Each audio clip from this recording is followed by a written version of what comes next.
తండ్రి. నాయన మీరు ఈరోజు ప్రభా మాతో నడిపింపు దయచేయండి ప్రభా. వాక్యం ద్వారా ప్రభా మీ సత్యం తెలుసుకున్నటకు ప్రభా యెహోవా నా దేవా నీకు స్తోత్రములు తండ్రి. Lord Adonai, mighty glory God, we worship thee, we praise thee, we thank thee, and we glorify thy name, Lord. Our hearts are wounded, mighty Father, for what has happened, Lord, to our dear brother Praveen Pagadala, mighty Father. We are going through, Lord, a tribulation. We are going through that, Lord, persecution and trouble that we have in our hearts, Lord. We know and believe, Lord, that you are going to give thy peace to thy church, and Lord, and to us and to every one of us, Lord. As we pray and worship, Lord, we ask thee to help that family, be with them, lead them, guide them, Lord. As we proceed in the word, Lord, let thy word be planted strongly within us, that we would, Lord, require knowledge, wisdom, and understanding to receive it, and Lord, make it fruitful in our lives, mighty Father. Thank you for this time. In Jesus' name I pray. Amen. Amen. Hallelujah. We will go to First Thessalonians 4th chapter 13 to 18.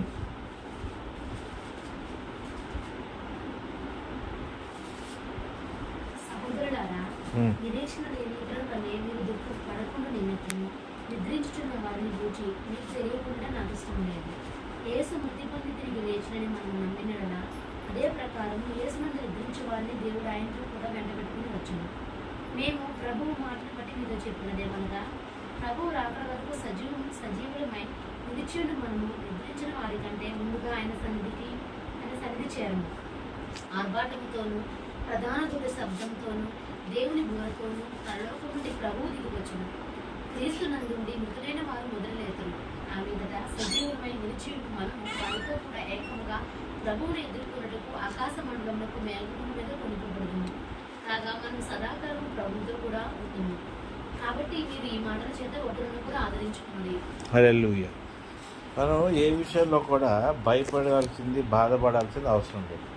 ప్రభు ఏం చేస్తాడు, ఆయన దగ్గర ఉన్న వాళ్ళని కూడా తీసుకొని భూలోకానికి ఆయన రాకడప్పుడు వస్తాడు. భూలోకంలో మరణించిన వాళ్ళు ముందు లెగుస్తారు. దాని తర్వాత మీరు నేను మధ్యాకాశంలో ఆయన ఉన్నప్పుడు మనం ఎత్తబడతాం. మధ్యాకాశం అంటే అది సెకండ్ కమింగ్ కాదు. ఈ విల్ టేక్ ది సెయింట్స్. ఆయనకు కావాల్సిన సెయింట్స్ని ఆయన తీసుకొని వెళ్ళిపోతాడు. కాబట్టి మనకి ఇక్కడ ఏముంది, ఒక స్ట్రాంగ్ నిరీక్షణ ఒకటి అయితే ఉంది. ఏంటి, మనం ఎక్కడ కూడా వదిలిపెట్టబడము. మన మరణానికి కానీ దేనికి కానీ భయపడాల్సిన అవసరం లేదు. ఎందుకంటే మనం దేవుణ్ణి నమ్మి ఉన్నాము. We are the believers, we are the children of God అన్నది దేవుడు మనకి ఒక స్ట్రాంగ్గా మనకి వాక్యం ద్వారా మాట్లాడుతున్నారు. కాబట్టి మరణం అనేది మనకి భయం లేదు. మరణం అనేది ఎందుకు భయం లేదంటే, ఇక్కడ మరణించినా కూడా 2వ నిమిషం మనం దేవునితో ఉంటాం. లేదా ఆయన రాకడ వచ్చినప్పుడు కూడా ఆయన వచ్చి మధ్యాకాశంలో బోర ఊదితే కూడా మనం ఎత్తబడటానికి సిద్ధంగా ఉన్న బిడ్డల్లో మనం ఎక్కడ కూడా మిస్ అవ్వము. ఎందుకంటే మనం we are believing God, we are trusting him, and we are living a life.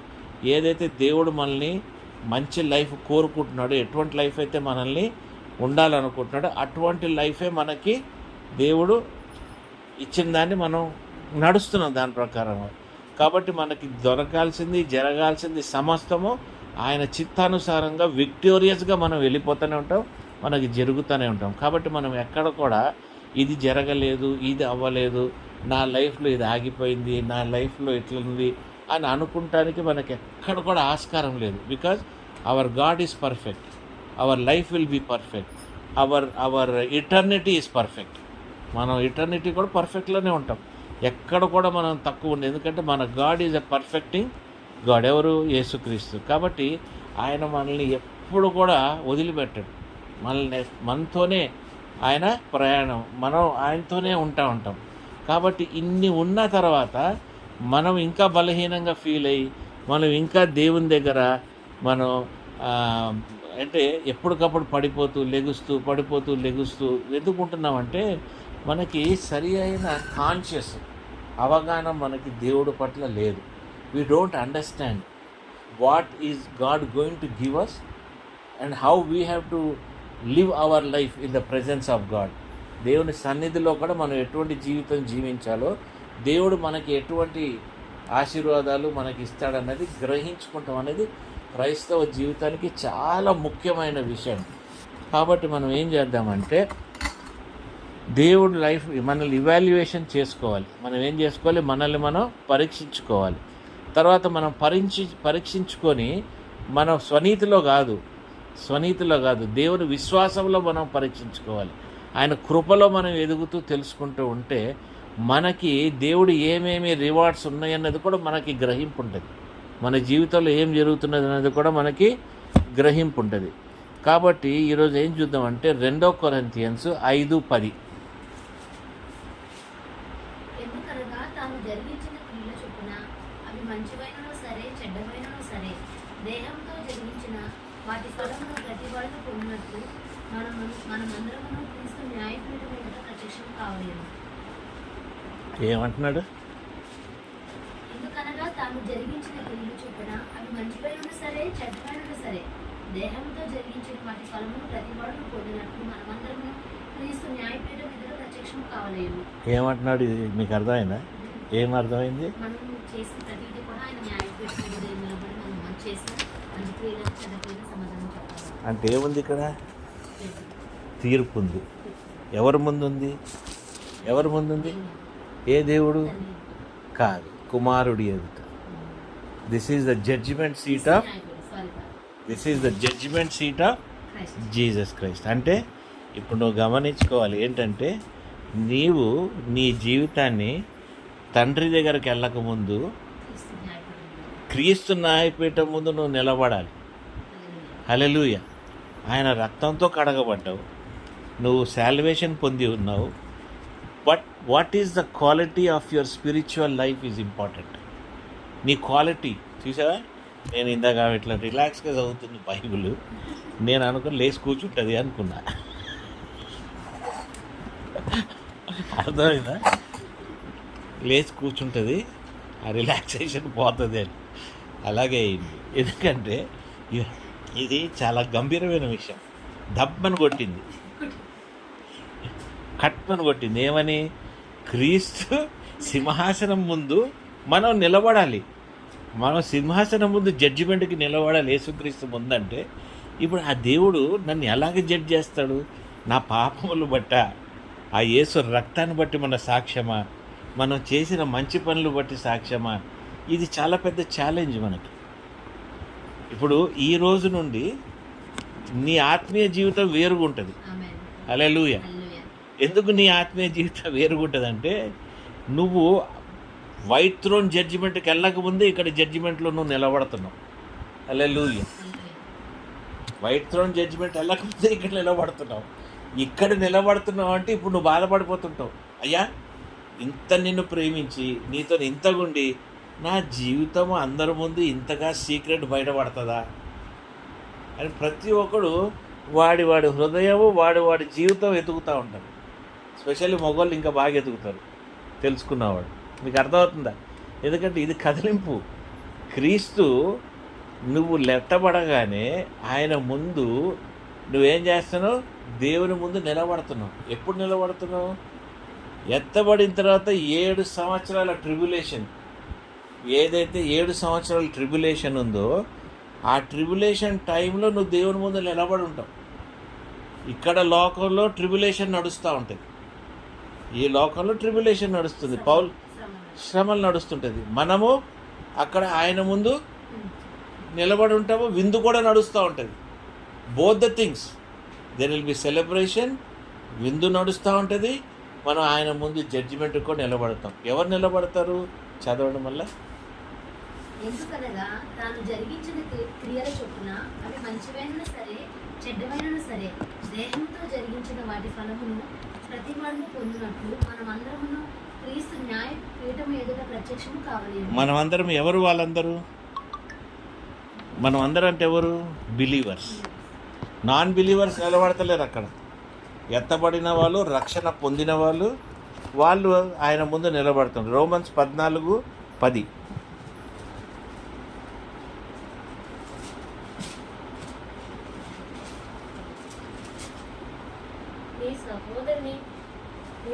నీ సహోదరుని నిరాకరింపనేలా మృతులకును కాదమ్మా, అయితే నేను మీ సహోదరుడు. అయితే నీవు నీ సహోదరుని తీర్పు తీర్చనేలా, నీ సహోదరుని నిరాకరింపనేలా, మనమందరము దేవుని న్యాయపీఠం ఎదుట నిలవబడుతుంది. పద్యాలు 14:10 దేవుని న్యాయపీఠం. How can you avoid God? ఇప్పుడు క్రైస్తవుడిగా నువ్వు బిలీవర్గా వచ్చావు, ఆయన నీకు రక్షణ ఇచ్చాడు. ఇక్కడ ఎక్కడ కూడా నీ రక్షణని దేవుడు ఛాలెంజ్ చేయట్లా. ఇక్కడ దేవుడు ఏం చేస్తున్నాడు తెలుసా? Is going to assess you అంటే నిన్ను ఇవాల్యుయేట్ చేస్తున్నాడు. ఏమి ఇవాల్యుయేట్ చేస్తున్నాడు? నీ ఆత్మీయ జీవితం ఎంత గంభీరంగా ఉన్నది అనేది చూస్తూ ఉంటాడు. అంటే నీ హృదయము ఎంత శుద్ధిగా ఉంది, నీ హృదయము ఎట్టుంది, ఎవరి వైపు ఉంది, నీ హృదయం ఎలాగుందని దేవుడు చూస్తుంటాడు. నీ పాపాన్ని ఆయన చూడడు. అర్థమైందండి? నీ క్రియల్ని 14:10 చెప్తాడు. నీ క్రియలు, నీకు చెందిన వ్యక్తులతో, మనుషులతో నీ బిహేవియరు, వాళ్ళ పట్ల నీకున్న అసూయ, ఇవన్నీ ఏమేమి ఉన్నాయో ఇవన్నీ కూడా జడ్జిమెంట్ అక్కడ లెక్కలోకి వస్తుంది. లెక్కలోకి వచ్చాడని నిన్ను నరకంలో పంపించట్లేదు. ఇక్కడ ఏం చేస్తాడు ఆయన? నీకు రివార్డ్స్ కోసం నేను ఎవాల్యుయేట్ చేస్తూ ఉంటాడు. In my haven I will prepare a mansion for you. అర్థమైందా? నీ ఇవాల్యుయేషన్ బట్టి నీ మ్యాన్షన్కి దేవుడు నీకు అర్హత అక్కడ ఇస్తూ ఉంటాడు. ఎక్కడ? పరలోకంలో ఉండటానికి. మరి ఈ భూలోకంలో ఉండి నువ్వు ఆ అర్హత పొందాలంటే మరి నీ క్యారెక్టర్లో, నీ నేచర్లో ఎంత మార్పు ఉండాలి నువ్వు ఆలోచించు. అవునా? మరి ఎంత మార్పు, ఎంత క్లీన్లీనెస్, ఎంత క్లీన్గా లేకపోతే కానీ దేవుని రక్తం, యేసు రక్తము ఇది నీ గురించి సాక్ష్యం ఇచ్చి ఆయన రాజ్యము, ఆయన సింహాసనం ముందు నువ్వు నిలబడి ఆయన సింహాసనం మీద నువ్వు ఇవాల్యుయేట్ అవుతున్నావు అంటే నువ్వు ఎటువంటి వ్యక్తిగా ఉండాలి? కన్ఫ్రంటేషన్, కొట్లాటలు, గొడవలు, పక్కింటి వాళ్ళని ఇష్టం వచ్చిన అంటాం, వాళ్ళని అంటాము, తమ్ముళ్ళని అంటాము, ప్రాపర్టీస్ కోసం నువ్వు కింద పడతాము, అన్నీ పడతాం.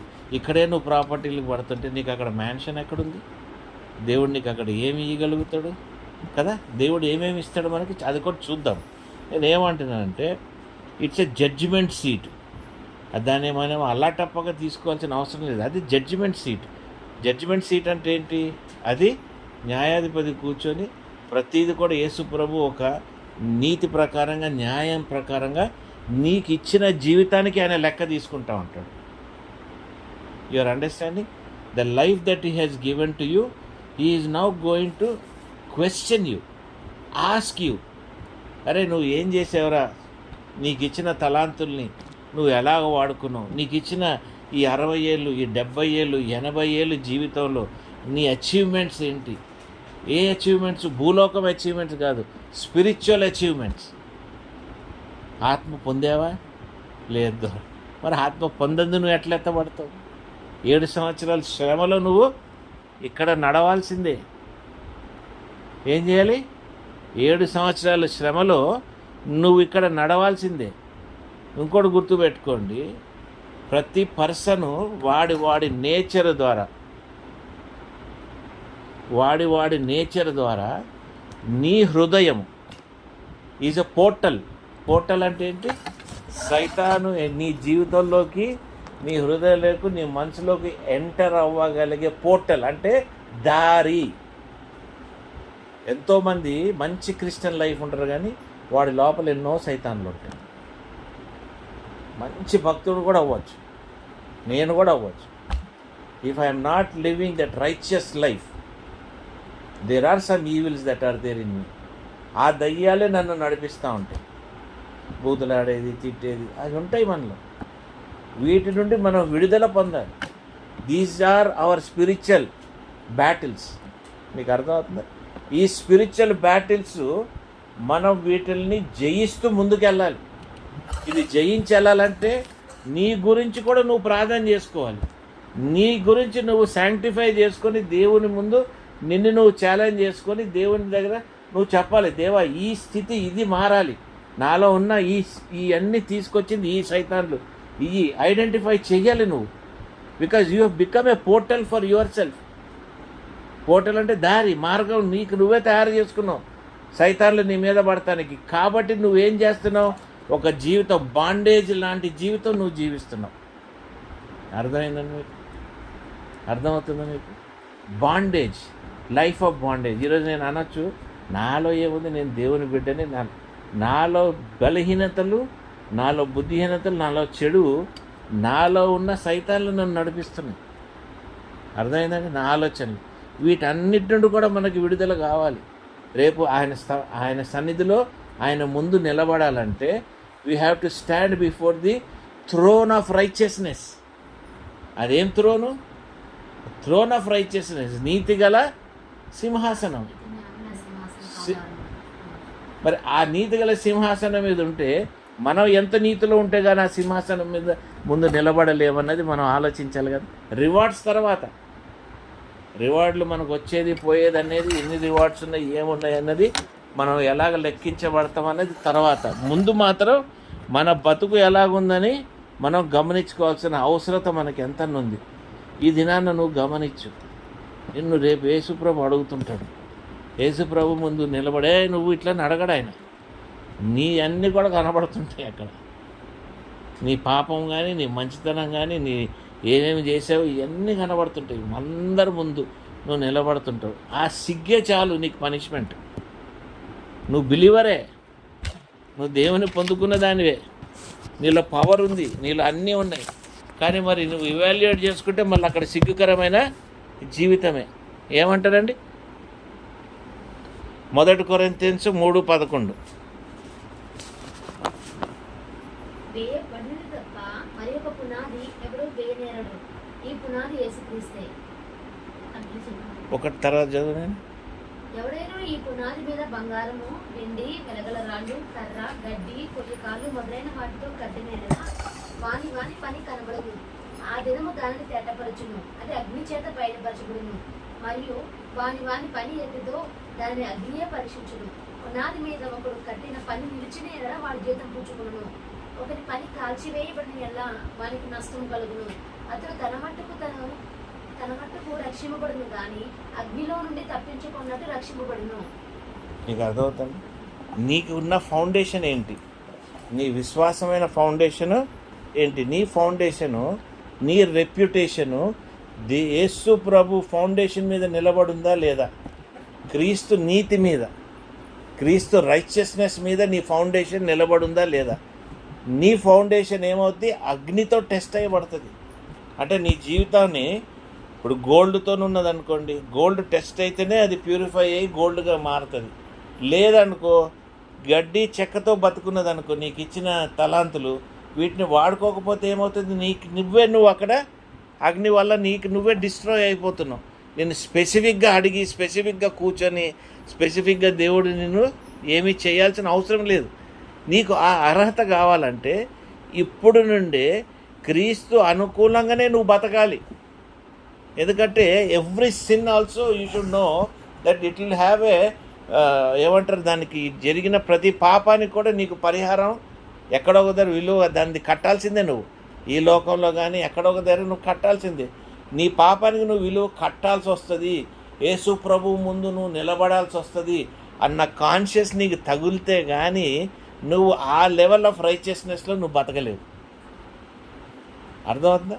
ఆ లెవెల్ ఆఫ్ క్రీస్తు ముందు నువ్వు నిలబడాలి. ఆ థ్రోన్ ఆఫ్ గ్రేస్ ముందంటే ఇక్కడ నువ్వు అగ్నితో కాలబడినా కూడా ప్రాబ్లం లేదు, కష్టాలు ప్రాబ్లం లేదు, ఇబ్బందుల నుండి నువ్వు నడుస్తున్న ప్రాబ్లం లేదు.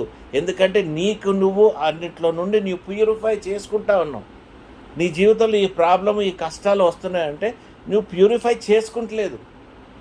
అర్థమవుతుందంటే నువ్వు ప్యూరిఫై చేసుకుంటలేదు. నువ్వు ఇది పొందుకుంటలేదు, అది ఇది ఎప్పుడు కూడా ఇది నువ్వు ఉన్నది టెంపరీ అన్న ఆ జ్ఞానం నీకు లేకుండా ఉంది. కాబట్టి ఈ టెంపరీ విషయాలు, గుడారం విషయంలోనే నువ్వు కన్ఫర్మ్డ్గా ఉన్నావు. నీ మ్యాన్షన్స్, నీ బిల్డింగ్ విషయంలో కానీ, నువ్వు స్థిరపడిపోయి నిత్యత్వంలో బతకాల్సిన విషయంలో కూడా నువ్వు సరిగ్గా లేవు. ఇప్పుడు నీ జీవితంలో, నీ హృదయంలో పిరికితనం ఉందనుకో, నువ్వు తెలుసుకోవాలి అది సైతానని.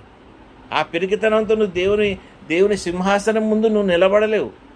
ఆ రాకడికి నువ్వు ఎత్తబడటానికి నువ్వు సిద్ధంగా ఉండవు. ఎందుకంటే we are the children of the lion of జూడాకు సంబంధించిన వ్యక్తులం మనం.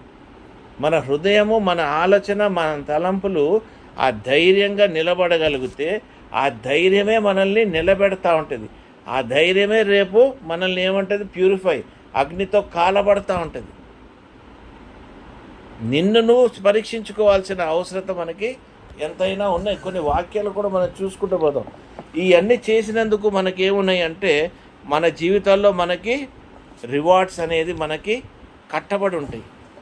ఇటువంటి జీవితం నువ్వు బతకాలంటే నువ్వేం చేయాలి? క్రీస్తు సహవాసం కూడా నీకు అవసరమై ఉండాలి. ఎందుకంటే క్రీస్తు సహవాసము ఈజ్ యువర్ ఫౌండేషన్. నీ ఏమంటారు, మూల రాయి. ఏది? పునాది. అర్థమైందా? సంఘము నీ పునాది. నలుగురు కలిసి ప్రార్థన చేసుకుంటాం, నలుగురు కలిసి ఇక్కడ ఏది ఉందో మనం భూలోకమందు మనం బంధిస్తే అది అక్కడ బంధించబడుతుంది. అంటే ఏంటంటే ఆ పునాది ప్రకారంగా నువ్వు ఉంటావు. కాబట్టి సంఘంతో పాటు నువ్వు ఎదుగుతానికి నువ్వు ప్రయాసపడాలి. నీతో పాటు సంఘాన్ని కూడా నువ్వు ఎదిగేలాగా నీ ప్రయాసం ఉండాలి.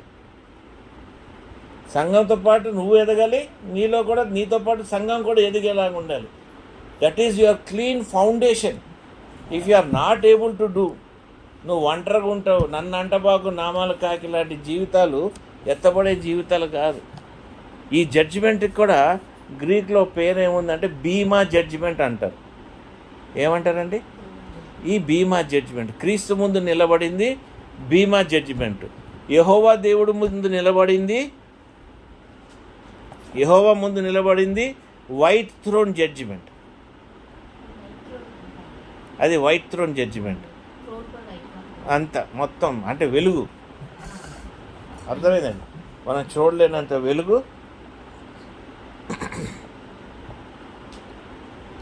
ఈ జడ్జిమెంటు, ఈ క్రీస్తు ముందు ఉన్న జడ్జిమెంటు కీర్తనలు 62:12 చెప్పబడి ఉంది.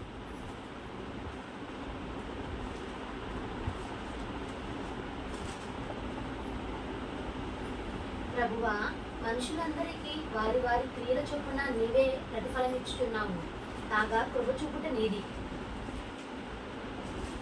మనుషులందరికీ ప్రభువా, మనుషులందరికీ వారి వారి క్రియల చొప్పున నీవే ప్రతిఫలం ఇచ్చుచున్నావు, కాగా కృప చూపుట నీది.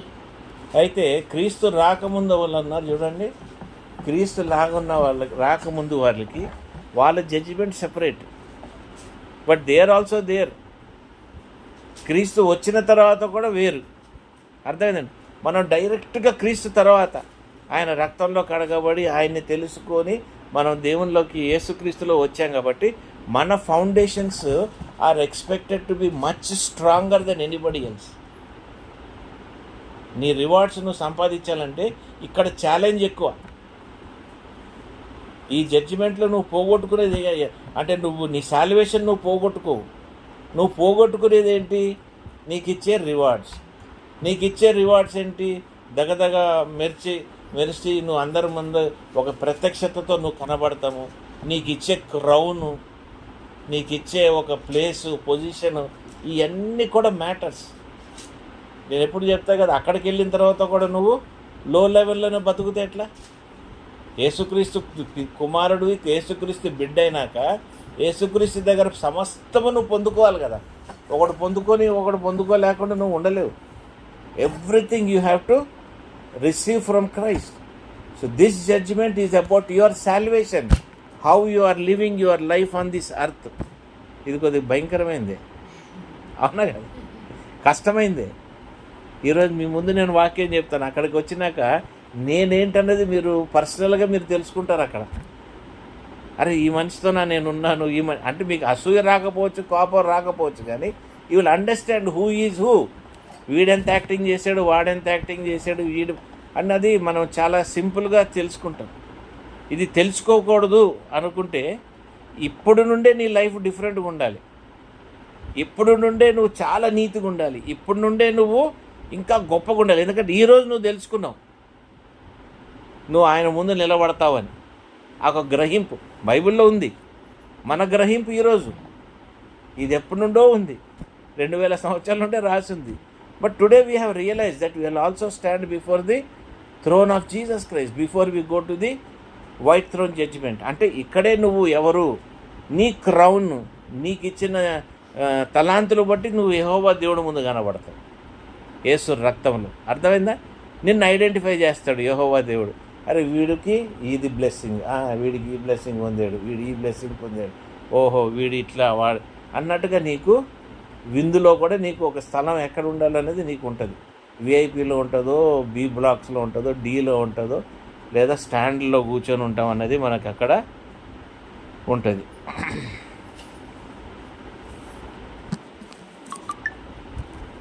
ఎఫిషియన్స్ 6:3 నేను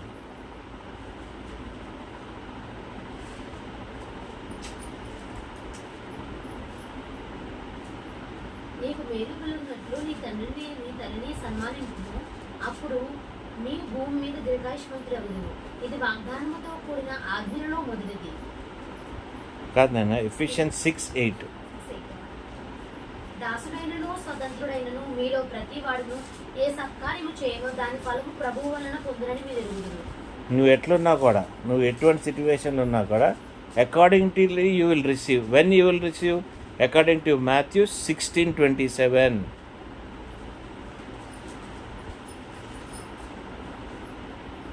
మనిషి కుమారుడు తన తండ్రి మహిమ గలవాడై తన దూతలతో కూడా రాబోచున్నాడు. అప్పుడు ఆయన ఎవరి క్రియల చొప్పున వానికి ఫలమిచ్చును. ఎవరి క్రియలు చొప్పున వానికి ఫలం. అంటే now Jesus is going to reward you according to that after rapture. చాలా క్లారిటీతో ఉంది కదా. See, for the son of man is going to come in his father's glory. తండ్రి ఇచ్చిన మహిమతోనే ఆయన వస్తాడు. అండ్ హిజ్ ఏంజల్స్, ఆయన మొత్తం ఏంజల్స్ అని అక్కడ మధ్యాకాశంలోకి వస్తాడు. And then he will reward each person according to what he has done. నువ్వేమేమి చేసావు, నీ సేవ ఎంతవరకు, నువ్వు ఎంత కరెక్ట్గా దేవుడు ఇచ్చిన సేవ నువ్వు చేయగలిగావు, నీకు ఇచ్చిన తలాంతులు నువ్వు ఎంత మంచిగా వాడగలిగావు, నీ బిడ్డలు నువ్వు ఎలా పెంచుకోగలిగావు, నీ ఫ్యామిలీ లైఫ్ని నువ్వు దేవుని భయభక్తుల్లో ఎలాగ తీసుకొచ్చావు, నీ చుట్టాలు నీ బంధువులు నిన్ను చూసి నిన్ను ఎలాగ చూశారు. అర్థమైందమ్మా? ప్రావర్బ్స్ 31:15 నుండి ఉన్న స్త్రీలాగా నువ్వు ఎలాగ ఉన్నావు, ఎటువంటి జీవితము, ఎస్తేర్లాగా నువ్వు ఎలా బతకగలిగావు, ఎవరిని నువ్వు మోటివేట్ చేయగలిగావు. అలాగ ప్రతి ఒక్కరిని everybody will be judged according to his own righteousness and the life of salvation that he has lived. నీకు ఇచ్చిన సాల్వేషన్ జీవితాన్ని ప్రకారంగా నువ్వు జడ్జి చేయబోతున్నావు. అంటే మనం చాలా కాన్షియస్గా క్రిస్టియన్ లైఫ్ బతకాలి. Conscious Christian life. ఇర్రెగ్యులర్గా, ఇర్రెలవెంట్గా మనుషులతో గొడవపడి దేవుని నామము ఊరికే తీసుకొచ్చి రోడ్డు మీద పడేసి ఉచ్చరించి బైబిల్ని దూషించబెట్టి దేవుని ఏమంటారు రక్షణ జీవితాన్ని మనుషుల ద్వారా నువ్వు నవ్వులు పాలు చేసి మనుషులతో నువ్వు అనవసరమైన ఆర్గ్యుమెంట్స్ చేసి నాకు ఇంత తెలుసు అంత తెలుసు అని నువ్వు గొప్ప ఫీల్ అయ్యి తీరా నువ్వు ఎత్తబడే టైంకి నువ్వు తుస్సుమంటే లాభం ఏంటి? ఈ బ్రదరు ఇంత జీవితం జీవించాడు, ఇన్ని గొడవలు, ఇన్ని కాంట్రవర్సీ, ఒక్క దినం కూడా did he enjoy the crown of life? చచ్చిపోతే వేల లక్షల కోట్ల మంది వచ్చారు, ఒప్పుకుంటారు. కానీ నువ్వు బతికినప్పుడు did you enjoy the rest of God? దేవుడిచ్చిన రెస్ట్ని, దేవుడిచ్చిన పీస్ని, దేవుడిచ్చిన కంఫర్ట్ని నువ్వు బతకగలిగావా? ప్రతిదినం ఆయన ఇచ్చాడు కదా స్టేట్మెంటు. ఆయన నేను క్రిటిసైజ్ చేయట్లేదు. I'm telling you where we have to live as Christians. మన జీవితంలో మనం ఎట్లాగా ఉండాలి, మనం ఎలాగ ఉండాలి అనేది మనకు important. It is not your sin judgement చేయడు దేవుడు, నీ లైఫ్ క్వాలిటీని జడ్జి చేస్తున్నాడు అక్కడ. నువ్వేమనుకుంటున్నావు? సిన్ని, నా యాటిట్యూడ్, నా క్యారెక్టర్ కాదు. What is your quality of life here? నీ క్వాలిటీ ఆఫ్ లైఫ్ ఏంటి ఇక్కడ? నీ భార్యతో సంపూర్ణంగా సంతోషంగా నువ్వు బతుకుతున్నావా? నీ భర్తతో అలాగ ఉన్నావా? దేవుడు ఇచ్చిన ప్రొవిజన్ నువ్వు పొందుకుంటున్నావా? నీ శాల్వేషన్లో ఉన్న ప్రొవిజన్ అంతా నీకు వస్తుందా? నీ శాల్వేషన్లో నీకు ఫైనాన్షియల్ ప్రొవిజన్ పెట్టాడు, ఫ్యామిలీ ప్రొవిజన్ పెట్టాడు, నీ శాల్వేషన్లో నీ శాంతి సమాధానం పెట్టాడు, నీ పిల్లల జీవితాలు నీ శాల్వేషన్లో పెట్టాడు, నీ పిల్లల్ని ఆయన తలాంతు నీకు ఇచ్చినట్టు నీ చేతికి ఇచ్చాడు. వీటిని నువ్వు మల్టిప్లై చేసి దేవునికి ఇవ్వగలుగుతున్నావా? హల్లెలూయా. అంటే ఇక్కడ నీకు వచ్చేటప్పటికి నువ్వేం చేస్తున్నావమ్మా? నిన్ను నువ్వు పరీక్షించుకోవాల్సి వస్తుంది. ఇప్పుడు today you have to examine yourself. What is the quality of life you are living? Quality of life, is it acceptable to God? దేవుని దగ్గర నుండి వచ్చిన ప్రతిదీ నువ్వు తీసుకొని చేయగలిగే స్థితిలో నువ్వు ఉన్నావా? నీకు ఇచ్చిన తలాంతుని నువ్వు రికగ్నైజ్ చేయగలుగుతున్నావా? నీకు ఇచ్చిన ఏదైతే దేవుడు చేయమంటున్నాడో అది నీకు ఏం చేయమన్నాడు అన్నది నువ్వు గ్రహించగలుగుతున్నావా? అది గ్రహించాలంటే ఎక్కడో ఒక దగ్గర నువ్వు స్టార్ట్ చేయాలి. నీ క్వాలిటీ ఆఫ్ లైఫ్ నువ్వు స్టార్ట్ ఎక్కడో ఒక దగ్గర చేయాలి. ఏదో ఒక టైంలో, ఏదో ఒక స్థితిలో, ఏదో ఒక పరిస్థితిలో కాన్షియస్గా చెయ్యాలి కదా అని చెయ్యకపోకు. చెయ్యాలని కాదు, కాన్షియస్గా. అంటే నాకు సమయం అయిపోతుంది, దేవుడు వచ్చే సమయం అయిపోయింది, నన్ను నేను మార్చుకోవాలి, నేను ఇలాగ ఉండాలి. నేను ఎప్పుడు చెప్తా కదా, ఇంత అన్నము, ఇంత కూర, ఇంత చారు, ఇంత పాలు, ఇంత టీ ఎవరికొకరికి బయట ఇవ్వాలనిపిస్తుంది నాకు. అంటే నేను అక్కడి నుండన్నా మినిమం స్టార్ట్ చేయాలి. అక్కడి నుండన్నా నేను ఏదో ఒకటి దేవుడు ఇచ్చింది ఆ క్వాలిటీ ఆఫ్ లైఫ్ నేను పెంచాలనుకుంటున్నాను. నా రొట్టె ముక్క నీళ్ళ మీద వేసేస్తే అది ఒకరోజు తిరిగి వచ్చిందంటే it is a certificate that it is a quality of my లైఫ్కి అదొక సర్టిఫికేట్. అర్థమైందండి? నాదే నేను దాచుకుంటాను, నా బతికే నేను ఉంటాను, నాలోనే నేను ఉంటాను. దేవుడు నిన్ను దశంభాగం ఏమని దేవుడు సతాయించడు. నీ దశంభాగంతో దేవుడు ఏం బతకట్లేదు. ఇతరులకి అవసరం ఉన్నవాడికి నువ్వు ఎంతగా నువ్వు ఆదరణగా ఉన్నావో, ఎంతకి నువ్వు సహాయం చేయగలుగుతున్నావు, ఎంతమందితో నువ్వు ఎంతగా వాళ్ళ కష్టాల్లో కానీ వాళ్ళ మంచితనంలో కానీ నువ్వు దేవుని వాక్యం ఇస్తూ నీ క్వాలిటీ ఆఫ్ లైఫ్ నువ్వు పెంచుకుంటూ నడుస్తున్నావు అన్నది ముఖ్యమైనది. లేదా నేను తిని పండుకుంటా నాకేం అవసరం లేదంటే కష్టం. మీకా 7:19.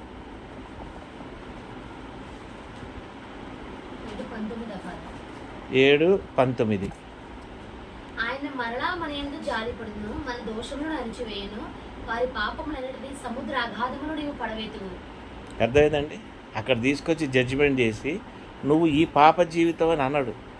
నీ పాప జీవితాల్లో నువ్వు ఇక్కడే ఉండిపోతావు. నువ్వు అక్కడికి వచ్చావంటే నువ్వు ఏదో రైచియస్నెస్లో నీ నీతిలో నువ్వు వచ్చావు. నీతిగా ఉండాలని చెప్పి క్వాలిటీ లైఫ్ కోల్పోయే అవకాశం ఉంది. అంతే కదా? నీతిగా పాపం లేదు, నువ్వు నీతికుంటే ఆయన నీతితో కప్పబడతావు, నీ నీతితో కాదు. ఎప్పుడైతే నా ఓన్ నీతితో నేను కప్పబడతాను అనుకుంటానో క్వాలిటీ ఆఫ్ లైఫ్ పడిపోద్ది. So you have to build your foundation upon Jesus Christ. ఫస్ట్లోనే చెప్పేసా మీకు, నీ ఫౌండేషను యేసుక్రీస్తు మీద ఉండాలి. చాలామంది అంటారు యేసుక్రీస్తు దేవుని కుమారుడే, దేవుని సేవకుడే, దేవుడు యేసుప్రభు ఎప్పుడు కూడా ఆయన దేవుడు అనుకోలేదు. కానీ ఇక్కడ అంటున్నాడు దేవుని గ్లోరీతో నేను తిరిగి వచ్చానంటే ఎవరికి దొరుకుతుంది గ్లోరీ? కుమారుడికి తప్ప నీకు నాకు గ్లోరీ దొరుకుతుందా? మనకు దొరికే గ్లోరీ యేసుప్రభుది. తండ్రి గ్లోరీ తక్కువ. నువ్వు అక్కడ క్రీస్తుని తీసేసి నీ ఫౌండేషన్ వీక్గా ఉంది.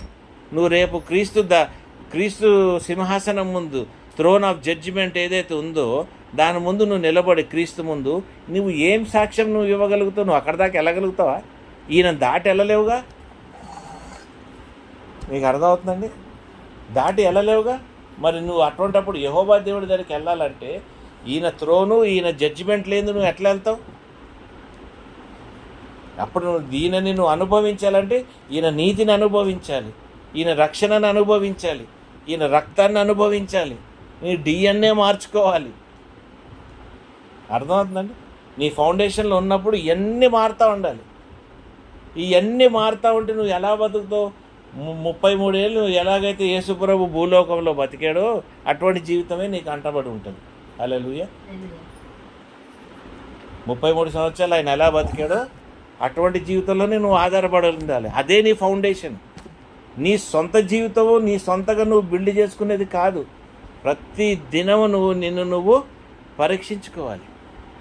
నీ పాపమును ఎలాగైతే పరీక్షించుకుంటా ఉంటావో నీ నీతి కూడా ఆయనతో అలాగే కప్పబడి ఉండాలి. ఆ ఫౌండేషన్లో నువ్వు బతకాలి. మీకు అర్థమైంది? ఇప్పుడు ఇంత క్లారిటీతో నేను పొందుకుంటా ఉంటానంటే ఎందుకు పొందుకుంటానంటే నేను వీటి మీదే నేను డిపెండ్ అయి ఉన్నాను. నేను నీతిమంతుడిని, నేను గొప్పవాడిని, నాకు పాపం లేదని కాదు. పాపం ఉంది, కానీ ఎక్కడి నుండి?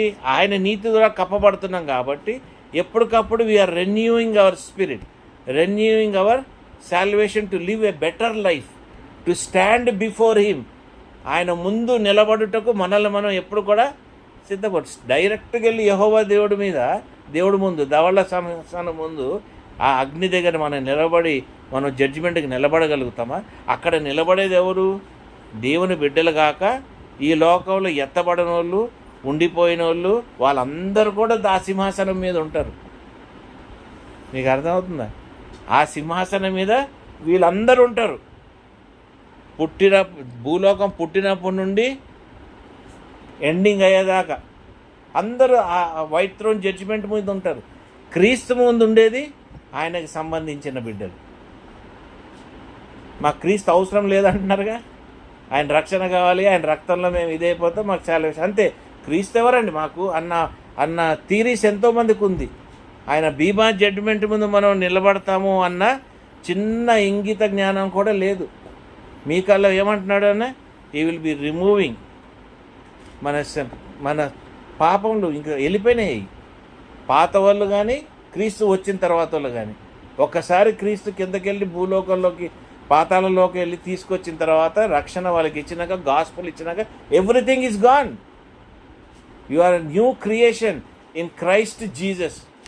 You are not a creation as a person, you are a new creation. అంటే నువ్వు నూతన పరచబడి ఉన్నావు ఎవరిలో? క్రీస్తులో. హల్లెలూయా. ఈజీ తీసుకోకండి ఈ వాక్యం, ఎందుకంటే ఈ వాక్యం విన్నాక మీ క్వాలిటీ ఆఫ్ లైఫ్ ఇంకా ఎక్కువ టెస్టింగ్కి వెళ్ళిపోద్ది. ఏనైనా వెళ్ళిపోద్ది. ఇప్పుడు మీరు అనలేవు, నాకు తెలియదు కదా దేవా, నేను చూడలేదు కదా అంటే అది నీ తప్పు. లా నాకు తెలియదు, లైసెన్స్ లేకుండా నేను నడపకూడదు అంటానికి లేదు. తెలవకపోతావు అనేది నీ తప్పు, పాటించకపోతావు అనేది నీ తప్పు. తెలుసుకున్న తర్వాత కూడా నేను లైసెన్స్ లేదంటే నువ్వు 5,000, 10,000, 3 రోజులు జైలు అనేది గవర్నమెంట్ ఇస్తుంది. So you cannot escape. Today you know that you have to live a quality life. ఇప్పుడు నువ్వు క్వాలిటీ లైఫ్ నిలబడతలేదు, జీవించట్లేదంటే నువ్వు ఎగ్జామిన్ చేసుకుంటలేదు. వాక్యం మీద ఇంట్రెస్ట్ కూడా రావట్లేదంటే నువ్వు ఎగ్జామిన్ చేసుకుంటలేదని గుర్తుపెట్టుకో. I'm questioning you. ఇది ఎప్పుడైతే నాకు తగిలిందో నన్ను నేను నిలబడలేకపోయాను. నేను దేవుడు నా నీతే జడ్జి చేస్తాడు, కాదనట్లేదు. కానీ అసలు మనం ఎక్స్పోజ్ అవుతున్నాంగా. ఆయన తీస్తాడో తీయడో అది వదిలే, కానీ చేసేసావు, అయిపోయింది, కడగబడ్డావు. దానివల్ల సిగ్గుపడతాం అవసరం లేదు. కానీ ఏంటి దేవా, నాకు తెలవక ఇటువంటి జీవితం నేను ఎందుకు జీవించానన్న ఒక పెద్ద ప్రశ్న మనల్ని లోపల నుండి తినేస్తుంది.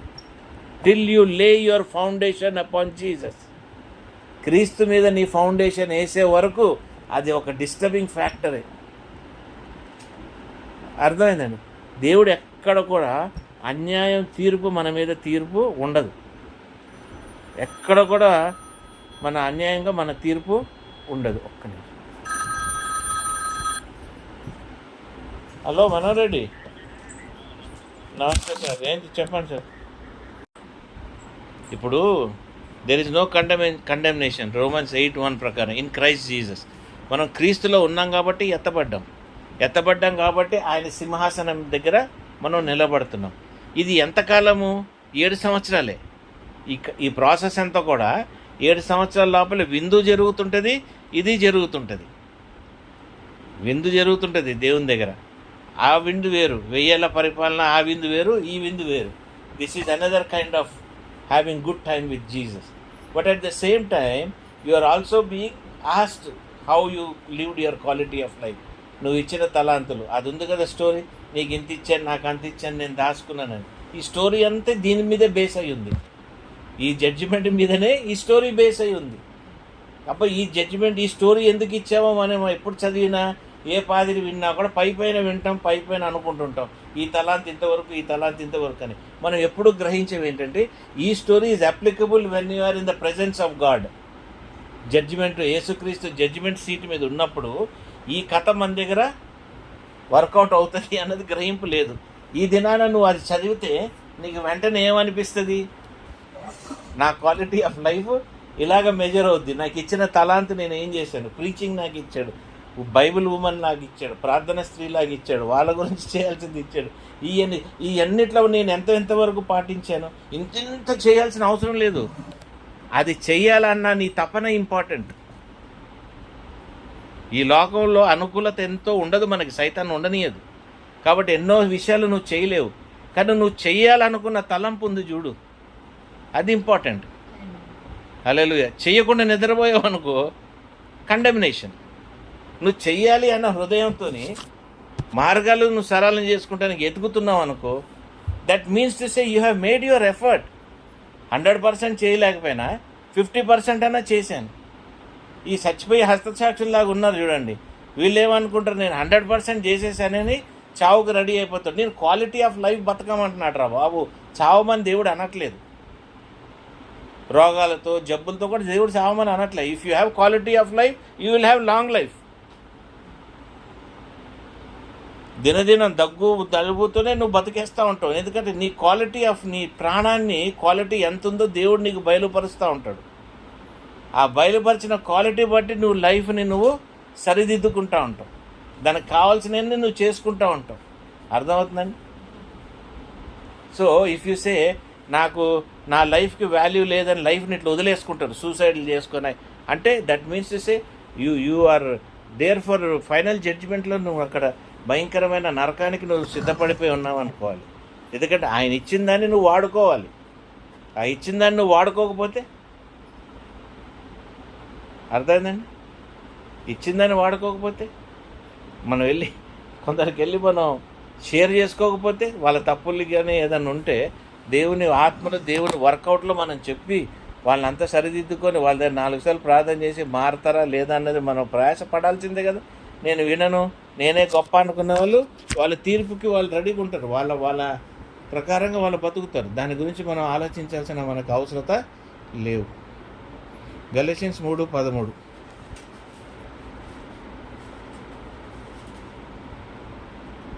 ఆత్మను వాగ్దానము విశ్వాసం వలన మనకు లభించినట్లు అబ్రహాము పొందిన ఆశీర్వచనము క్రీస్తు యేసు ద్వారా అన్యజనులకు కలుగుటకై క్రీస్తు మన కోసము శాపమై మనలను ధర్మశాస్త్రం యొక్క శాపం నుండి విమోచించెను. ఆయన ఏం చేశాడు? ఈ అన్నిట్లో నడిచేశాడు. ఏ లోకంలో కావాల్సిన ఈ 33 సంవత్సరాలు అన్నీ నడిచేశాడు. నీ బదులు ఆయన జయించేశాడు. మళ్ళీ నువ్వెందుకు జయించలేకపోతున్నావు? ఎందుకంటే క్రీస్తులో నువ్వు ఆధారపడి లేవు కాబట్టి. ఆయనలో నువ్వు ఆధారపడి ఉండుంటే ఇవన్నీ నడుస్తావు, నీకు ఈజీయే. ఎప్పుడు మారాను? క్రీస్తులో నేను అనుభవించాలన్నప్పుడు నేను మారాను. ఈ బైబిల్ మావాడు పట్టుకున్నాడే, క్రీస్తులో వచ్చినాక నేను ఫస్ట్ కొనుక్కున్న బైబిల్ అర్థమవుతానికి, సింపుల్ ఇంగ్లీష్. అక్కడి నుండి క్రీస్తుని పట్టా, అక్కడి నుండి నడుస్తున్నా, అక్కడి నుండి మారుసుకుంటా ఉన్నా, అక్కడి నుండి క్రీస్తు ఫౌండేషన్ మీద నా లైఫ్ పెడతా ఉన్నా. కాబట్టి ఇతర సంగతులు వేరే విషయాలు నాకు పట్టదు. సంఘం విషయం కొద్దిగా పడుతుంది, అది కూడా నేను పరిగెత్తాను, ఎందుకంటే నాకు అనవసరం. అయినంతవరకే నేను చేయగలిగినంతవరకే. My intention God knows. ఎవరిని మారుస్తావు? నువ్వు పాదర్లు మారగలుగుతావా? సంఘాలు ఉన్న ఎల్డర్స్ నువ్వు చెప్తే వింటారా? నిన్నే వేలేస్తారు వాళ్ళకి. కానీ వాళ్ళ కోసం నేను ఏం చేయగలుగుతా? ప్రార్థన చేయగలుగుతా, దేవుని దగ్గర గోజాడగలుగుతా, దేవుడు వాళ్ళల్లో మార్పు తెమ్మని నేను అడగలుగుతా. లేదు వాళ్ళు మారట్లేదంటే దేవా వాళ్ళని తొలగించి మంచోళ్ళు తీసుకొచ్చి నీ సంఘాన్ని నువ్వు నిలబెట్టు దేవా అని అడుగుతాను. కాబట్టి ప్రతి విషయంలో మనం జాగ్రత్తగా ఉండాలి. Because he removed every curse. నీకున్న ప్రతి ఖర్చు తీసేశాడు. ఫైనాన్షియల్ ఖర్చు తీసాడు, అది తీసాడు, ఇది తీసాడు. తీసేసిన తర్వాత నువ్వు ఇలా ఉన్నావంటే ఎందుకున్నావు? అంటే నిన్ను నువ్వు శాంక్టిఫై చేసుకుంటలేదు. నువ్వు శాంక్టిఫై చేసుకుంటలేదు కాబట్టి నువ్వు ఈ ప్రాబ్లమ్స్లో పడుతున్నావు. నువ్వు ఎప్పటికప్పుడు శాంక్టిఫై చేసుకో. నీ వల్ల అవ్వకపోయినా కూడా నువ్వు కింద మీద పడి చెయ్యి. నీకేమి ఇస్తాడు దేవుడు? జాన్ 5:24. అందువల్ల నీకేం దొరుకుతుంది నువ్వు శాంక్టిఫై చేసుకుని ముందుకు వెళ్తుంటే? నీకు అర్థమవుతుందా బాబు? నా మాట విని నన్ను పంపిన వాని యందు విశ్వాసం ఉంచి వాడు నిత్య జీవం గలవాడు. వాడు తీర్పులోనికి రాక మరణంలో నుండి జీవంలోనికి దాటి ఉన్నాడని మీతో నిశ్చయంగా చెప్తున్నాను. ఎక్కడికి వెళ్ళిపోయావు నువ్వు? ఇటర్నల్ లైఫ్కి వెళ్ళిపోయావు. ఇటర్నల్ లైఫ్కి వెళ్ళిపోయావు. క్వాలిటీ లైఫ్తో అక్కడ నిలబడి ఉన్నావు ఆయన క్రీస్తు సింహాసనం మీద. క్రీస్తుని అంజాను కొట్టద్దు, చాలా భయంకరమైన విషయం. క్రీస్తుని నువ్వు మోసుకొని తిరగలేవు. అర్థమైందండి? టీవీల్లో బయట డిబేట్లో నువ్వు క్రీస్తుని మోసుకో కెపాసిటీ నీకు లేదు. నువ్వెవరండి క్రీస్తుని మోసేది? వాక్యాన్ని మోసేది, బైబిల్ నువ్వెవరు అసలు? నీకు అంత కెపాసిటీ ఎవడిచ్చాడు? నీకు ఇచ్చాడు దేవుడు, అదా నీకు ఇచ్చిన తలాంతులు. ఈ బ్రదర్ అపాలజెటిక్స్, ఏం అపాలజెటిక్స్? దేవునికి యేసుప్రభుకి తెలవని అపాలజెటిక్స్ ఉన్నాయా? యేసుప్రభుకి తెలవంది సీజర్ దగ్గర వాళ్ళందరి దగ్గర నిలబడి ఆయన మాట్లాడలేక ఏమండి? హీ వాజ్ బీన్ జడ్జ్డ్ అన్రైచియస్లీ, లీగల్గా అది ఇల్లీగల్గా ఒక్క రాత్రిలో ఆయన జడ్జిమెంట్ కంప్లీట్ చేశారు. ఒక్క నైట్లో జడ్జిమెంట్ అయిపోయింది. ఎక్కడన్నా ఒక్క నైట్లో తీర్పు తీర్చేస్తారా? ఒక్క నైట్లో ట్రయల్ అయిపోతుందా? అయిపోద్దా? అవ్వదు. క్రీస్తు దగ్గరకు వచ్చినప్పుడు ఒక్క నైట్లో ట్రయల్ అయిపోయింది. ఒక్క నైట్లో ఇల్లీగల్ జడ్జిమెంట్ అయిపోయింది. ఒక్క నైట్లో ఆయన ఇది చేశాడు. ఎందుకు? ఆయన వీళ్ళందరిలాగా మాట్లాడలేదే, అందరిలాగా ఇష్టం వచ్చినట్టు దేవుని గురించి వాళ్ళ దగ్గర మాట్లాడలేదు. నువ్వు అవునా? అవును నేనే దేవుని కుమారుణ్ణి, నేనే దేవుని రిప్రజెంటేటివ్, ఆయన నన్ను చూసిన వారు ఆయన ఫ్రాంక్, అంతవరకే. Did he argue? Did he say anything? ఈ తీసుకొని రెఫరెన్స్లు తీసుకొని ఏం మాట్లాడలేదు కదా అక్కడ. అర్థమైందండి? ఈరోజు నువ్వు మాట్లాడాల్సిన అవసరం ఏంటి నీకు? నువ్వు ఏం ఎత్తుక్కోవాలి? దేవుని రాజ్యం ఎత్తుక్కోవాలి. నువ్వేం ఎత్తుకుతున్నావు? లోకం ఎత్తుకుతున్నావు. లోకంలో ఏం ఎత్తుకుతున్నావు? యాక్సెప్టెన్స్ ఎత్తుకుతున్నావు. నాకు పేరు రావాలనుకుంటున్నావు, టీవీలో కనబడాలనుకుంటున్నావు, దాంతో డొనేషన్ రావాలనుకుంటున్నావు, మనుషులు నన్ను సపోర్ట్ చేయాలనుకుంటున్నావు, నేను అంత మంచి బట్టలు వేసుకుని నేను గొప్పగా ఉండాలని, నేను ఇట్లా ఉండాలని నువ్వు అనుకుంటున్నావు. ఇదంతా ఏంటి? అర్థమైందండి? క్రీస్తు ఫౌండేషన్ మీద నువ్వు లేవు, నీ సొంతగా నువ్వు ఫౌండేషన్ వేసుకుంటున్నావు. రేపు అగ్నితో అది చేయబడితే అది వెంటనే కాలిపోద్ది. అర్థమవుతుందా? హతసాక్షులు అంటే అందరు హతసాక్షులు అవ్వరు. ఎందుకు అవుతారు? నువ్వు ఎప్పుడవుతావు హతసాక్షి? సంఘాన్ని అది వచ్చి అటాక్ చేసినప్పుడు నువ్వు హతసాక్షి అవుతావు సంఘంతో పాటు. ఇండివిజువల్గా అట్టినట్టు నువ్వు చెయ్యని రాని పని నువ్వు చేస్తున్నావు. తెలివితో, జ్ఞానంతో, వివేచనతో. గాస్పుల్ అనేది యేసుప్రభు ద్వారా ఆయన పంపిస్తూ ఉంటాడు. ఆయన చెప్తున్నప్పుడు వెళ్ళాలి. నీ ఇష్టం వచ్చినట్టు ఆయన అలాగే శిష్యులు పంపించాడు. అంతే తప్ప వెళ్ళిపోండ్రా బాబు వెళ్ళిపోండ్రా అన్నట్లు. ఇవన్నీ ప్రాంతాల్లో మీరు చెయ్యాలి. ఎప్పుడు అనుకూలత ఉన్నప్పుడు, నేను అన్నీ సిద్ధపరిచినప్పుడు, పరిశుద్ధాత్మ దేవుడు మీతో ఉన్నప్పుడు. ఒక కత్తి కూడా తీసుకెళ్ళకండి, ఒక దువ్వెన కూడా లేకుండా మీరు వెళ్ళండి. ఎక్కడైతే లేదో చెప్పులు దులిపంటే అక్కడ నిలబడి ఆర్గ్యుమెంట్ చేయమనట్లే. చెప్పులు దులుపుకొని సంకలో పెట్టుకుని వెళ్ళిపోమంటున్నాడు. మనోళ్ళు ఏం చేస్తున్నారు? నువ్వు అట్లున్నావు, నువ్వు ఇట్లున్నావు, నీ దేవుడు. మనకెందుకు? జీవం లేని విషయాలతో మనకేం పని ఉంది?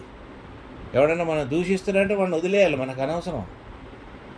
ఇక్కడ నువ్వు రాజ్యం కట్టేస్తున్నావు 1,00,000 మందితో, 10,000 మందితో, 20 మంది. అది నీ భారం. ఆ భారంతో నువ్వు సంఘం నడుపుతున్నావు. దాన్ని ఒక వారం నీకు డబ్బు రాకపోతే నువ్వు నడపలేవు. ఒక వారం నువ్వు చేయలేకపోతే నువ్వేం చేయలేవు. ఆ భారం నీ మీద పడిపోద్ది. ఎప్పుడు రిస్క్లో బతుకుతూ ఉంటావు. ఎందుకు? దేవుడు అట్లీలే. God is asking you.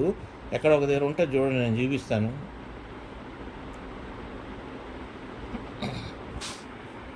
ఉండండి.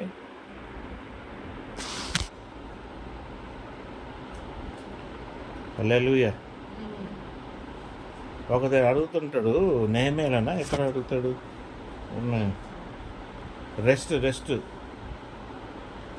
నెహెమ్యా 1:5-6 చదువు. నేనే అనుకుంటా. ఎట్లనగా ఆకాశమందున్న దేవా యెహోవా, భయంకరమైన గొప్ప దేవా, నిన్ను ప్రేమించి నీ ఆజ్ఞలను అనుసరించి నడుచువారిని కటాక్షించి. కాదు నేను ఐజయా 63:15 ఎక్కువసేపు చెప్తున్నానా? 63:15 పరము నుండి చూడుము, మహోన్నతమైన నీ పరిశుద్ధ నివాస స్థలం నుండి దృష్టించుము. నీ ఆసక్తి ఏది? నీ శౌర్య కార్యములేవి? నా ఎడల నీకున్న జాలియు నీ వాత్సల్యతయు అణిగిపోయినే. నేను ఒకసారి ఇంగ్లీష్లో చదివి. ఐజయా 66:1. ఇది దేవుడు ప్రశ్నిస్తున్నాడు. ఇది ఆయన ప్రశ్న. ఆకాశము నా సింహాసనము, భూమి నా పాదపీఠము. మీరు నా నిమిత్తము కట్టనుద్దేశించు ఇల్లు ఏ పాటిది? నాకు విశ్రమ స్థానముగా మీరు కట్టనుద్దేశించినది ఏ పాటిది? నువ్వేంటి దేవునికి రెస్ట్ ఇచ్చేది? నువ్వు దేవునికి ఇచ్చే రెస్ట్ స్థలం నువ్వెవరా బాబా దేవునికి ఇచ్చేది? నా place of rest he knows. నీ ప్లేస్ ఆఫ్ రెస్ట్ దేవుడికే తెలుసు. నువ్వేం కడతావు అక్కడ? అంటే నీ క్వాలిటీ ఆఫ్ లైఫ్ పోగొట్టుకొని దేవునికి రెస్ట్ ప్లేస్ నువ్వేం కడతావు? నీకు రెస్ట్ కావాలరా బాబు ముందు. You receive the rest of Jesus, you receive the rest of God. Without that you want to give a resting place for God. నా దేవుడు గొప్ప, నా బైబిల్ ఇది, నా ఇది నా ఇది నువ్వు లోకానికి ఏదో పొడిచి చెప్పేసేసి అక్కడ నువ్వు దేవునికి రెస్టింగ్ ప్లేస్ నువ్వు కట్టగలిగే శక్తి కానీ నీకేమన్నా కెపాసిటీ ఉందా చెప్పండి? ఎంత భయంకరం కదండి. నన్ను ఎవడో చంపేస్తాడు, నేను సారీ చెప్తాను, నువ్వు అన్న మాటని మళ్ళీ నువ్వు తినాల్సి వస్తుంది. నువ్వు అనేసిన మాటకి నువ్వు మళ్ళీ తినాల్సి వస్తుంది. అవసరం లేదు కదా అసలు. అనక్కుంటే నీకు తినాల్సిన అవసరం కూడా నీకు ఉండదు. నువ్వు ఎందుకు అనాలి ముందు మాట? నాకెందుకు? వాళ్ళు అన్నదానికి నన్ను చంపొద్దు, నన్ను విసిగించొద్దు, నన్ను ఇబ్బంది పెట్టద్దు అని స్టేట్మెంట్లు వేస్తుంటే అవసరం అవన్నీ మనకి? హ్యాపీగా మనం చేసుకోలేమా? మనకి ఇచ్చిన తలాంతులు, మన ఉద్యోగము మనం చేసుకుంటూ మనకి ఇచ్చిన టైంలో మనం భక్సింగ్ గారు చేసుకోలేదా? వేరే వేరే పాదర్లు చేసుకోలేదా? పెద్ద పెద్దోళ్ళు వీళ్ళందరూ ఇట్లా కాంట్రవర్సీలోనే బతికారా? ఇప్పుడు ఈ తీర్పులో యు ఆర్ నాట్ జడ్జిమెంట్లో కీర్తనలో 103 10 నుండి 12. మన పాపములను బట్టి మనకు ప్రతీకారం చేయలేదు, మన దోషములను బట్టి మనకు ప్రతిఫలం ఇయ్యలేదు. భూమి కంటే ఆకాశం ఎంత ఉన్నతంగా ఉన్నదో ఆయన యందు భయభక్తులు గల వారి యొక్క ఆయన కృప అంత అధికంగా ఉన్నది. పడమటికి తూర్పు ఎంత దూరమో ఆయన మన అతిక్రమములను మనకు అంత దూరపరిచి ఉన్నాడు. తండ్రి తన కుమారుల ఎడల జాలిపడినట్లు యెహోవా తన యందు భయభక్తులు గల వారి ఎడల జాలిపడినాడు. ఏమండి, మన గురించి జాలిపడి దేవుడు ఎప్పటికప్పుడు మనకి ప్రొవైడ్ చేస్తూ ఉంటాడు. భూమి ఆకాశం ఇది ఎంత డిస్టెన్సెస్ ఉన్నాయో, ఒక్క నిమిషం అండి, ఎంత డిస్టెన్సెస్ ఉన్నాయో అమ్మా, వీటికి ఎన్నో రిలవెన్స్ ఉందమ్మా.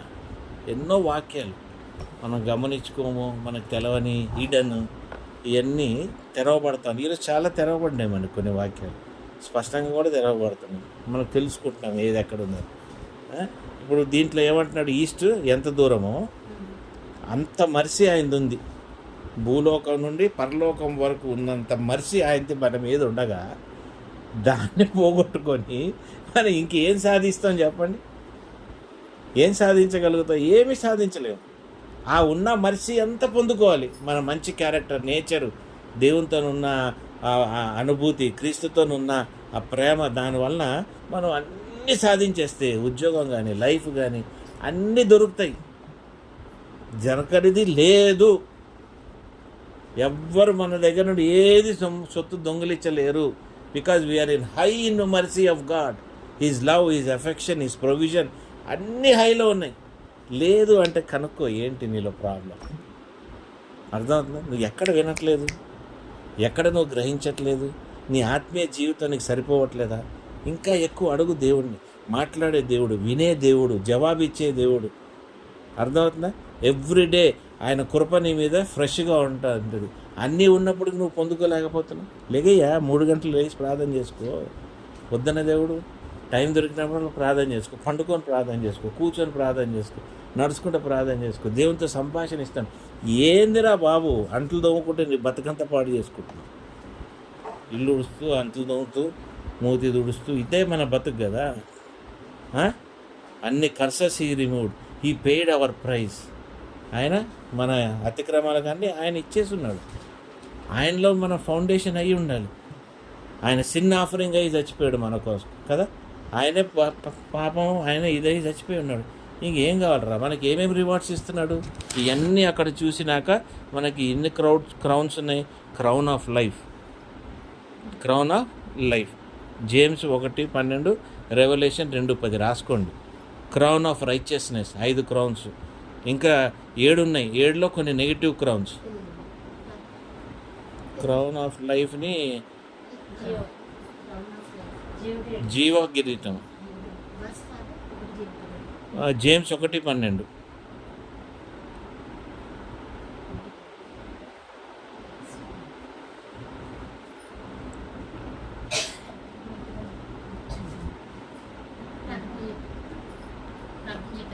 ఇంకోటి ప్రకటన 2:10.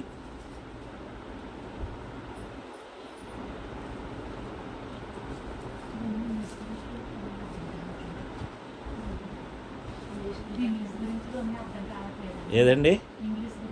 క్రౌన్ అంటే ఇది మన క్రౌన్ అంటే కిరీటాలు, 5 కిరీటాలు. ఇంకోటి క్రౌన్ నీతికి సంబంధించిన కిరీటం మనకు ఉంటుంది. 2 Timothy 4:8.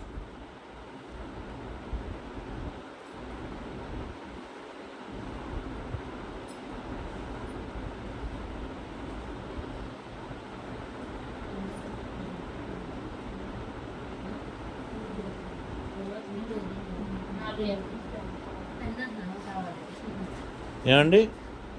Righteousness, crown of rejoicing, సంతోషం. Crown of rejoicing 1 Thessalonians 2:19. Crown of rejoicing, సంతోషం. ఎప్పుడు సంతోషంగా ఉండాలి. చిడుబిడి చాలామంది చూడండి, ఆడవాళ్ళు మొగుడు రాగానే ఇంటికి రాగానే చిడుబిడి అయిపోతుంటారు వాడిని చూడగానే. మనసులో ఉండదు కానీ కావాలని వాడిని టెన్షన్లో పెట్టాలి. ఇది కూడా దేవుడు గమనిస్తూనే ఉంటాడు. భార్య ఇంటికి రాగానే వీడు మగోడు ఏం చేసావు, ఇదంతా కూడా this is not bad quality of life. It is not a good quality of life. There is something wrong. ఇప్పుడు నీకు ఏదైనా కరెక్షన్ దేవుడు కానీ మీ పేరెంట్స్ కానీ వాళ్ళు కానీ చేస్తున్నప్పుడు, మీరు పెద్దలు ఉన్నారు అందరూ, పిల్లలు తీసుకుంటలేదంటే వాడిలో క్వాలిటీ ఆఫ్ లైఫ్ లేదన్నమాట. వాడు క్వాలిటీ ఆఫ్ లైఫ్ ఎన్హాన్స్ చేసుకున్నాడు, ఎవరితోనేమి చెప్పించుకోడు. అర్థమైందండి? క్వాలిటీ ఆఫ్ లైఫ్ ఉన్నాడు ఎవరితో నేను చెప్పించుకోడు. నాకున్నది తెలిసిన వాళ్ళు అట్లా, పిల్లలు కానీ ఫ్రెండ్స్ కానీ, నా చిన్నప్పుడు నా దోస్తులు అటువంటి వాళ్ళు ఉన్నారు. ఎవరితో నేను చెప్పించుకొని అటువంటి క్వాలిటీ ఆఫ్ లైఫ్ వాళ్ళు ఈ రోజుకి ఆశీర్వాదకరంగానే ఉంటున్నారు. 1 Corinthians ఇంకోటి quality of life, crown of glory. Crown of glory అంటే దాన్ని ఏమంటారు? మహిమ కిరీటం. అది ఇంకా మంచిది. ఈ మహిమ కిరీటం పొందిన వాళ్ళు they might have received all that ఏమంటారు, fruit of the spirit, gift of the spirit అన్నీ ఉన్నవాళ్ళు మహిమ కిరీటం పొందుతారు. Fruit of the spirit, gift of the spirit ఉంది కదా, ఫలాలు, ఆత్మ ఫలాలు. వీళ్ళందరూ కూడా ఏంటంటే వీళ్ళందరూ కూడా క్రౌన్ ఆఫ్ గ్రేస్లో ఉంటారు. గ్లోరీలో ఉన్నారు కాబట్టి వాళ్ళు యుద్ధాలు కూడా చేయగలుగుతారు, ఆత్మీయ యుద్ధాలు. హల్లెలూయా. వీళ్ళు ఆత్మీయ యుద్ధాలు చేయగలుగుతారు. దేంతో? ఆకాశంలో ఉన్న దురాత్మ శక్తులతో అన్నిటితోనే. Because there salvation, sword of salvation కూడా వాడి దగ్గర ఉంది, ఎఫిషియన్స్లో ఉన్నట్టు. మీకు అర్థమవుతుందా? తర్వాత ఇన్కరప్టబుల్ క్రౌన్, చెడు కిరీటం. అది గ్లోరీ ఏమో 1 Peter 5:4. ఈ క్రౌన్ ఏమో 9:25. 1 Corinthians 9:25. The crown of incorruptible crown. అవునైనా 1 Corinthians 9:25. కాబట్టి ఈ ట్రిబ్యులేషన్ ఇవన్నీ కూడా దేవుని మీద ఉండేది 7 సంవత్సరాలే. 7 సంవత్సరాల్లో బ్లాక్ అండ్ వైట్లో మనం తెలిసిపోతాం. మనమే తెలిసిపోతాం, మన చుట్టూ ఉన్నోడికి మన క్రౌన్ బట్టి కూడా మనం తెలిసిపోతాం, మన రివార్డ్స్ బట్టి కూడా. రివార్డ్స్ లేనోడు కూడా ఉంటాడు అక్కడ ఉన్న వాడికి రివార్డ్ లేనోడు కూడా ఉంటాడు, తలాంతలు వాడినోడు. సరేలేరా వీడి జీవితం ఏదో ఇలా బతికేశాడు అన్నట్టు. కాబట్టి మనం ఎలాగ ఉండాలంటే 2 కొరింథీయులు 2వ అధ్యాయము 14 నుండి 17 వరకు చదవండి. దీంతో క్లోజ్.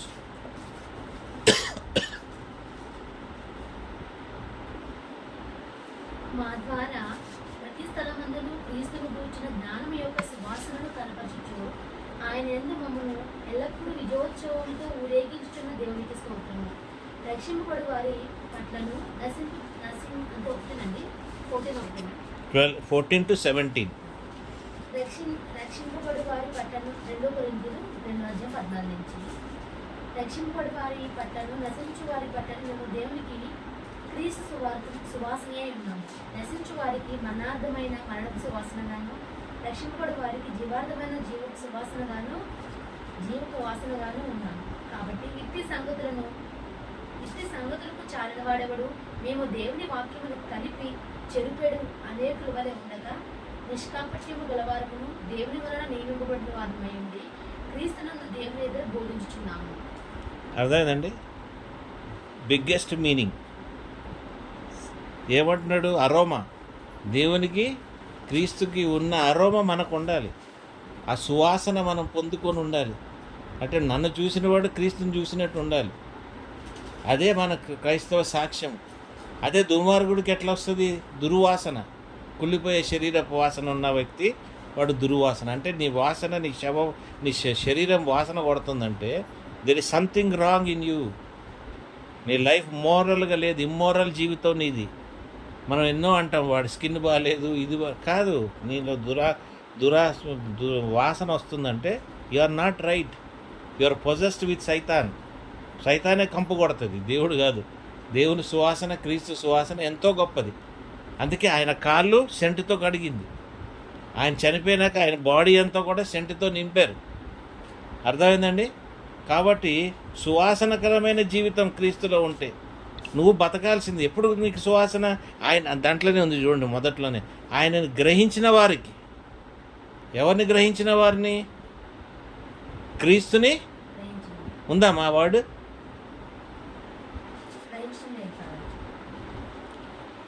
ఏమని చదువు? మా ద్వారా ప్రతి స్థలమందును క్రీస్తును గూర్చిన జ్ఞానము యొక్క సువాసనను కనబరుచు. జ్ఞానం అంటే ఏంటి? Understanding God. That is your foundation.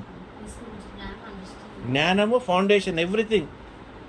కాబట్టి ఆ ఫౌండేషన్ జ్ఞానం ఏం చేస్తుంది? క్రీస్తు అరోమా నువ్వు ధరిస్తున్నావు. అంటే ఎంత ఇంపార్టెంట్ చూడండి. ఇలాగా కనబడతాం కాదు, శుద్ధపూసలాగా. జీవముతో, క్రౌన్తో, ఫ్రూట్ ఆఫ్ ద స్పిరిట్తో, గిఫ్ట్స్ ఆఫ్ ద స్పిరిట్తో. అర్థమైందండి? క్రీస్తు సహవాసములో ఎన్ని కావాలి మనకి. దుర్వాసనతో ఇది వేస్ట్ మన లైఫ్. మీకు తెలుసా? ఊరికి ఇంట్లో రుద్దుకుంటా ఉంటాను. నా దగ్గర ఎన్ని సెంటు బాటిల్ ఉందో చూపిస్తా. 100 రూపాయల సెంటు బాటిల్ కూడా కొనుక్కొని రుద్దేసుకుంటా ఉంటాను. అలా పిచ్చోడు అనుకోవచ్చు, no problem. But I want to smell good before God when I'm praying, when I'm there. మొన్న వచ్చిన ఇంత డబ్బాలు చెక్క, వుడ్, దాన్ని కొద్దిగా వేసి కొద్దిగా నీళ్ళు కలుపుకొని ఇట్లా రుద్దుకుంటా బాడీ అంతా, శాండిల్వుడ్ లాగా. So what happens? That area now days ఈ స్మెల్లింగ్. నేను ఆడ వండుకునే ఆ ఏరియా అంతా అదే స్మెల్ వస్తుంటుంది. అర్థం? ఆ స్మెల్ ఉన్న ఏరియా అంతా దేవుని ఆత్మతో నింపబడుతుందని నమ్ముకుంటుంటా. ఎందుకంటే you should understand God. If you don't understand Jesus, నీ క్రిస్టియన్ లైఫ్కి వాల్యూ లేదు. నువ్వు క్రీస్తుని మొయ్యాల్సిన అవసరం లేదు, ఆయన నిన్ను మోసేశారు. ఈ లేటెస్ట్గా ఏం జరుగుతుందంటే ప్రతి ఒక్కరు క్రీస్తుని మోసేస్తున్నారు. కాబట్టి వాళ్ళ జీవితం సిలువులాగా అయిపోయింది. సిలువు కొట్టబడుతున్నారు. అవసరం లేదు. అర్థమైందండి?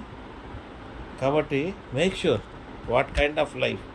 ఆయన థ్రోన్ ఆఫ్ గ్రేస్ ముందు నువ్వు ఉన్నావంటే నువ్వు ఎంత గ్రేస్ఫుల్గా ఉన్నావు, నీ ఆత్మ ఎంత గ్రేస్ఫుల్గా ఉంది, దానికి మీరు మార్చుకోండి. లేదా ఈరోజు నుండి మీకు శ్రమలు రెడీ అవ్వండి. 7 సంవత్సరాలు మనం ట్రిబులేషన్ నుండి వెళ్ళాల్సిందే. ఇప్పుడు అంటున్నాడు కదా, సమయం అయిపోయింది. కాబట్టి నిన్ననే థాయిలాండ్, బ్యాంకాక్, మయన్మార్ అంతా అర్త్క్వేక్ వచ్చి బిల్డింగ్లు పడిపోయి, బైబిల్లో ఉంది. వచ్చే టైంకి అర్త్క్వేక్లు వింటాం, యుద్ధాలు వింటాం, అన్నీ నెరవేర్చబడింది. ఆ ఎర్ర హేఫర్ దాన్ని కూడా బలిస్తానికి అది రెడీ అయిపోయింది. ఏమీ రెడీ లేకుండా లేదు. ఏఐలో వాడొచ్చి కూర్చొని ఉన్నాడు. వాడొచ్చి సడన్గా నీకు అపియర్ అయిన రోజు నువ్వు అవాక్ అయిపోతావు. వాడు వస్తున్నాడని నువ్వు గ్రహించుకొని దేవుని కోసం నువ్వు వెయిట్ చేసినా వాడు వచ్చే ముందు క్రీస్తు వచ్చి నేను తీసుకెళ్ళిపోతాడు మధ్య ఆకాశంలో. అంటే everything you should be knowing. Be prepared. Change your mind set. ఈరోజు నుండి quality of Christian life, Christ life క్వాలిటీని చూడు. సంఘాన్ని మేదేసుకొని తిరగబాకు. అర్థమైందండి? సంఘాన్ని నువ్వు మేదేసుకొని తిరగబాకు. వాక్యాన్ని మేదేసుకొని తిరుగు. క్రీస్తుని మేదేసుకొని తిరుగు. నువ్వు చేయట్లేదు, నేను ఒక్కడే చేస్తున్నా, నీకు భారం లేదు. నీకెందుకురా బాబు? ఇతరుల భారం గురించి నీకెందుకు? నీ భారం ఏముందో నువ్వు చేసుకొని వెళ్ళు. ఇంకో బ్రదర్ ఉంటాడు, కార్లు వేసుకొని తిరుగుతూ ఉంటాడు. నీకు భారం ఉందా, నీకు భారం లేదని ఇంకో బ్రదర్. నేను ఏడ్ చేస్తున్నాను, నీకు ఎందుకురా ఇవన్నీ? నీ సంగతి, నీ కుటుంబం, నీ సంఘానికి నువ్వు చేయాల్సింది చెయ్యి. ఇట్లా గాలికి తిరిగే వాళ్ళని ఏమంటారంటే వ్యాగబాండ్ ఇవాంజలిజం అంటారు. ఏమంటారు? ఒక సంఘానికి కట్టబడకుండా, ఒక స్థలంలో నిలబడకుండా నువ్వు చేస్తున్నట్టు వ్యాగబాండ్. అర్లీ అపోజల్స్ ఎందుకు చేశారంటే వాళ్ళు సంఘాలు ఎస్టాబ్లిష్ చేసుకుంటూ వెళ్ళారు కాబట్టి వాళ్ళు అలాగే తిరుగుతూ ఎస్టాబ్లిష్ చేశారు. ఎస్టాబ్లిష్ అయిన తర్వాత వాళ్ళు గాలికి తిరగరా. అర్థమవుతుంది? ఇలా తిరుగుతున్నారంటే డబ్బుకి, పేరుకి, ప్రతిష్టకి, వీటి కోసం చేసే పనులు ఇవన్నీ కూడా. హల్లెలూయా. అందుకని నువ్వు గట్టిగా అరుస్తావు, గట్టిగా చెప్తావు, పలికి మారేవాడా అని చెప్తుంటావు, నువ్వు ఇది చేయట్లేదురా అని చెప్తుంటావు, వేలెత్తి చూపిస్తుంటావు. ఇవన్నీ ఎందుకు చేస్తావంటే ఇవన్నీ క్యారెక్టర్స్ నీలో లేవు కాబట్టి నువ్వు చేస్తూ ఉంటావు. పరిశుద్ధాత్మతో నింపబడలేదు కాబట్టి నీ విస్తరాకు ఎగిరెగిరి పడుతుంటావు. ఆత్మతో నింపబడి ఉంటే నువ్వు నిండు విస్తరిలా ఉంటావు, ఎగరవు. హల్లెలూయా. ఆమేన్, ఆమేన్. దేవుడు ఇచ్చిన ఈ వాక్యాన్ని దీవించునుగాక. హల్లెలూయా. ఆమేన్, ఆమేన్. పరిశుద్ధమైన దేవానికి స్తోత్రం తండ్రి. ఈ సమయాన్ని బట్టి, ఈ వాక్యాన్ని బట్టి మీ నామనికి లెక్కలేని కృతజ్ఞతాస్తుతులు చెల్లించుకుంటున్నాం ప్రభా. మేము మీ రాకడిలో మేము సిద్ధంగా ఉండి మీ తీర్పు, క్రీస్తు తీర్పు ముందు మేము ఉండుటకు, ఆ భీమా తీర్పులో ప్రభా మేము న్యాయంగా కరెక్ట్గా నిలబడుటకు మీరు సహాయపడి మాలో పాపము కాదు నాయన, సమస్తము సువాసన, మీ సువాసన ధరించి క్రీస్తునందు గొప్పగా మేము సాక్షులుగా మేము నిలబడుటకు మీరు సహాయపడి మాలో ఉన్న ప్రతి క్యారెక్టర్, ప్రతి చెడుతనం కూడా మీరు తొలగించుకొని మీ సాక్ష్యం ప్రకారంగా మీ వాక్య ప్రకారంగా క్రీస్తును ధరించి క్రీస్తు మీద మా ఫౌండేషన్ విశ్వాసమైన ఫౌండేషన్ పెట్టి మేము నడుచుటకు మీరు సహాయపడి ఇచ్చిన ఈ సంఘాన్ని, ఈ బిడ్డలను కూడా మీరు దీవించి ఆశీర్వదించి ఈ సంఘంలో ఇంకా మేము ఎక్కువగా ఎదిగి ఇంకా ఎక్కువ ప్రార్థనలతో మేము నింపబడుటకు మీరు సహాయపడమని నా ప్రభువైన యేసు క్రీస్తు నామమున ప్రార్థించి వేడుకుచున్నాం తండ్రి. Amen, amen, amen, amen.